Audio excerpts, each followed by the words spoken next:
Et si je vous disais que la Yokai Watch n'aurait jamais dû exister? Parce que c'est vrai que la montre iconique de Nathan Adams se trouve au cœur d'un immense problème. Un problème qui pourrait bien remettre en cause le temps lui-même. C'est pourquoi j'ai mené mon enquête en explorant le lore de ces jeux et animés légendaires. Moi c'est Yotok et aujourd'hui je te fais plonger dans ce qui pourrait bien être le plus gros mystère de Yokai Watch.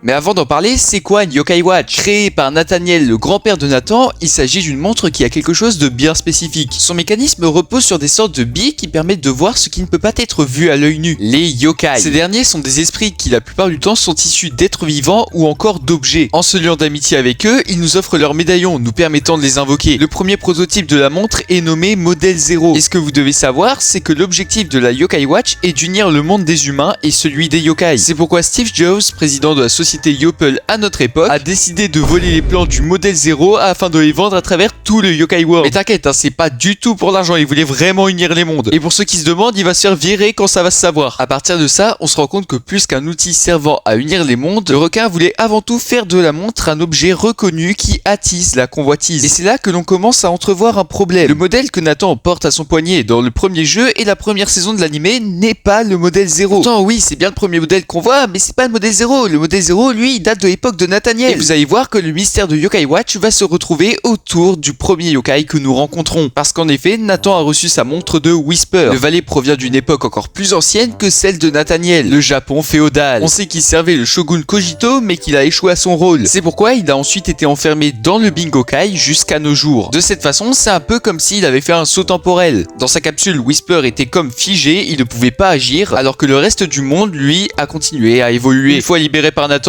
il lui offre la Yokai Watch et l'histoire que vous connaissez pouvait enfin commencer. Mais comment a-t-il pu se procurer un modèle de cette montre alors même qu'il était enfermé à l'époque de sa conception? Dans l'animé, ça passe encore parce que Whisper ne l'offre que lorsqu'il est chez Nathan. On peut se dire qu'il a pu se la procurer en même temps que son Yokai Pad. Mais dans les jeux, il lui offre dès la sortie de sa capsule. Et dans ce cas, c'est tout simplement impossible qu'il ait pu se la procurer. Et encore plus bizarre, comment est-ce qu'il aurait pu connaître le système de médaillons alors qu'il est plus vieux qu'eux? Parce que les premiers médaillons ont été créés par Nathaniel. C'est d'ailleurs pour ça que Whisper n'est pas jouable dans les premiers opus, tout simplement parce qu'il ne possède pas de médaillon. Pour l'anecdote, il faut passer à la banque du Yokai World pour en récupérer. C'est ce que fait Jibanyan dans la deuxième saison. Après toutes ces informations, vous allez enfin pouvoir connaître le mystère de Yokai Watch. Comment Whisper a-t-il bien pu remettre un tel objet à Nathan alors qu'a priori, il n'était pas censé ni la posséder, ni connaître son existence? Cette question, qui semble prendre la forme d'une énorme incohérence, a peut-être une réponse. Parce qu'aussi étonnant que cela puisse paraître, Whisper était bel et bien présent au Vieux Grandval à l'époque de Nathaniel. C'est le scénario du deuxième jeu et du premier film. Lady Perpetua efface la Yokai Watch à l'aide d'une pierre du temps, ou plutôt une genre d'horloge géante qui possède les mêmes effets. Pour retrouver sa montre, Nathan, Whisper et Jibanyan reviennent dans le passé pour l'arrêter avec l'aide d'Auvergnat. Ce qui est intéressant, c'est que Auvergnat, qui a beau à la fois voyager dans le passé et le futur, ne se retrouve jamais avec une autre version de lui. Déduis donc que même si vous remontez le temps à une époque dans laquelle vous existez déjà, il n'y aura tout de même qu'une seule version de vous dans votre timeline. En gros, ça veut dire que Auvergnat, qui fait des bonds temporels entre le passé et le futur, n'aura jamais affaire à un double de lui. Peu importe l'époque dans laquelle il se rendra, il n'y aura toujours qu'un seul Auvergnat. Et si cette règle fonctionne sur Auvergnat, alors pourquoi pas sur Whisper? En réalité, on le voit dans deux épisodes de l'animé. La première fois, c'est dans la saison 1 où Laure et Marge envoient Jibanyan dans le passé. Le Yokai-chan ne se contente pas d'assister aux scènes de sa vie, mais y participe. La seconde fois, c'est dans la saison 2 où encore Laure et Marge, décidément, envoient Whisper dans le passé à l'époque où il servait le shogun Kojito en tant que Whispocrate. Et dans ce cas aussi, Whisper ne se contente pas d'observer. Ça marche aussi dans les jeux car les épisodes ont été adaptés en quête. Avec ce que je viens de vous expliquer, revenons au moment où Whisper atterrit à l'époque de Nathaniel. Vous aurez compris que Whisper, qui existait déjà à cette époque, ne peut pas avoir deux versions de lui dans une même temporalité. Par conséquent, le seul Whisper qui existait à cette époque n'était pas enfermé dans le Bingokai, puisque je vous rappelle qu'il reste aux côtés de Nathan. Maintenant, on sait comment Whisper a fait pour exister à l'époque de Nathaniel. Mais comment s'y est-il pris pour obtenir la montre? Pour ça, on doit aller voir à la fin du premier film. Mais d'abord, petite parenthèse pour vous dire que oui, les films sont bien canons à l'univers de l'animé. On peut déjà prouver ça par le fait que Nathan cite les événements de ce dernier dans le début de la troisième saison. Et en parlant des saisons, je dois avouer que ça porte aussi à confusion. En gros, dites-vous qu'il y a les deux premières saisons d'animé, ensuite le film, ensuite la saison 3 et après le deuxième film. Après, le reste c'est du faux japonais, alors ça nous intéresse pas trop. Et cette chronologie, on peut la déterminer grâce à plusieurs choses. Déjà, les mentions de de Steve Jobs qui n'apparaît qu'à partir de la saison 2, mais aussi l'apparition de certains méchants qui ne sont là que pour teaser leur film. Donc ouais, les films sont canons, mais qu'est-ce qui se passe à la fin du premier? Nathan récupère le modèle 0 en plus de sa Yokai Watch classique. Et on sait que dans l'animé, pour que Nathan n'ait pas à porter ses deux montres en même temps, Whisper lui en avale une. Dit comme ça, c'est super bizarre, mais ça se passe vraiment comme ça. Et ça fait que Nathan peut aussi changer de montre en entrant son poignet dans sa bouche. Whisper n'aurait plus qu'à avaler le modèle classique du bracelet. Et en retournant à son époque, sa version piégée dans le Bingokai réapparaîtrait cette fois-ci avec la Yokai Watch de Nathan. Cette théorie montre que la Yokai Watch serait née d'un paradoxe. Elle n'existerait que parce que quelqu'un devrait la porter. Elle est née de la volonté d'unir les humains et les yokai. Une chose qu'on a tous faite en se liant d'amitié avec eux. Et pourtant, Nathaniel n'aurait pas créé la première Yokai Watch. On en découvre une qui semble encore plus ancienne dans le film Forever Friends, jamais sorti en France. On y suit de nouveaux protagonistes qui semblent vivre à la même époque que le grand-père de Nathan. Ce modèle antique de la montre fonctionne avec un système de clés et non de médailles. Il sera porté plus tard par Nathan lui-même, mais aussi par sa fille. Mais pour l'instant, il est gardé par quelqu'un avec un air qui nous est familier. Alors voilà, le secret derrière la Yokai Watch semble encore aujourd'hui incomplet. Mais à chaque fois, il semble toujours lié à notre valet préféré. Merci d'avoir regardé cette vidéo. Il faut dire que ça faisait longtemps que je n'avais pas posté, alors n'hésitez pas à vous abonner. D'ailleurs, n'hésitez pas à dire en commentaire si ces vidéos où je vous parle de bon gros lore vous plaisent. Et n'oubliez pas que l'âme de Yokai Watch existera toujours tant que des personnes continueront de parler de cette licence.